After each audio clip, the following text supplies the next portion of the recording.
When we get a new pet, it's also time to find a veterinarian. There are more factors involved in the process of finding a vet than you may think. So tell me, Richard, most people shop on price or location, I guess. But what should they be looking for in a vet instead? Price and location are obviously, they're still important considerations, right? But I think it's also good to find a vet who is very good at listening.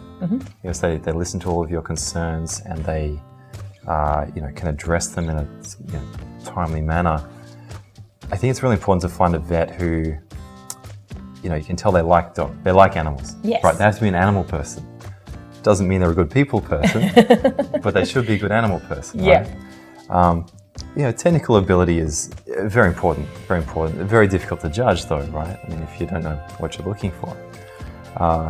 Sometimes, things like, convenient opening hours are good, if they're open on weekends, if they're available after hours, that can be very important.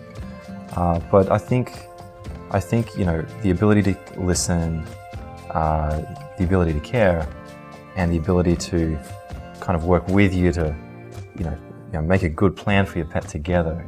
That's the most important thing, right? Yeah, I agree, because you're kind of part of the family, really, aren't you? Oh, absolutely. Yeah. Much like a doctor for your family, a vet for your fur family we are is doctors, really important. Yeah, totally. So, but doggy doctors, not for my kids. It'd be good if you could do both. I wouldn't treat your kids. I wouldn't trust me to treat your kids. No, I'd just give them too many worming tablets probably. They probably need it. That's a good point. So what are some great questions, I guess, to ask then a vet when you're looking for a new vet? That's a good question. Okay, so let's say I was looking for a new vet, right? I think word of mouth is good. All right, okay, so I'd be really listening to just word of mouth from friends and acquaintances. I personally would check the website and I'd kind of get a feel for what kind of services they offer.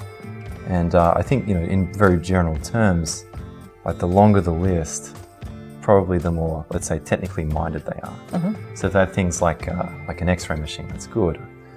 Microscopy, in-house laboratories, all the way through to, let's say, ultrasonography and dental radiography, all that sort of thing. So normally, like the more toys and the more services they offer, that's a good indicator that these guys are pretty serious about what they do. Yes. So what happens then if you have a vet that doesn't have all those services? What happens then?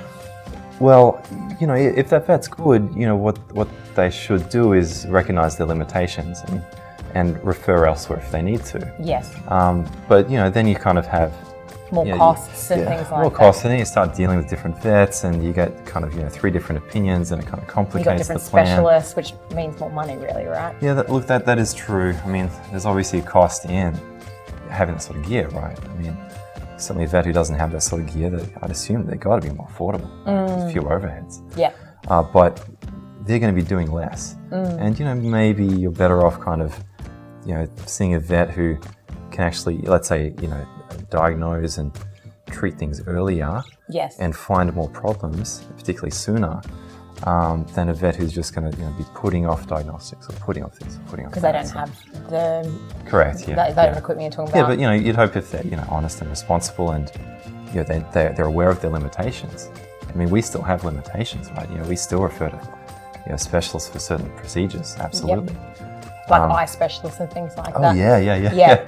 But you guys do all the dentistry in-house mostly? We do, yeah. But look, even just today, I referred a dog to an orthopedic specialist, particularly challenging fracture.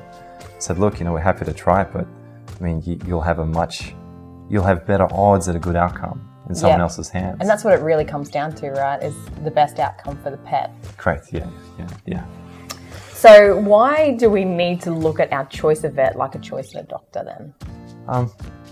Well, I guess yes, for the same reasons you'd want a good doctor. It's, I guess with, certainly in my experience, with all my pets, I've had more dramas with my pets than with myself, right? Yes. If I wasn't a vet, I'd need to see the vet a lot more than my doctor, right? Yeah.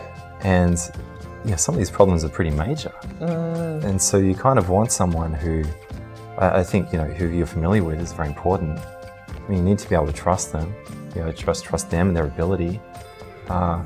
So I think, that's one benefit of, let's say, seeing a vet who can do a lot of things is that you don't start kind of bouncing around and seeing strangers for major problems. Yes. That's got to be kind of stressful. Absolutely. When you have to do that. So, yeah, so I think that's a good reason to have a comprehensive vet, right? Yeah. Picking a vet is a big decision to make, and at Cairns Veterinary Clinic, you'll have peace of mind knowing that your pet is being looked after and cared for by experienced professionals who have invested in state-of-the-art equipment to keep your pet in tip-top health. So don't forget about their Platinum Paws Club, which offers a range of benefits and discounts to make life easier and veterinary care more affordable.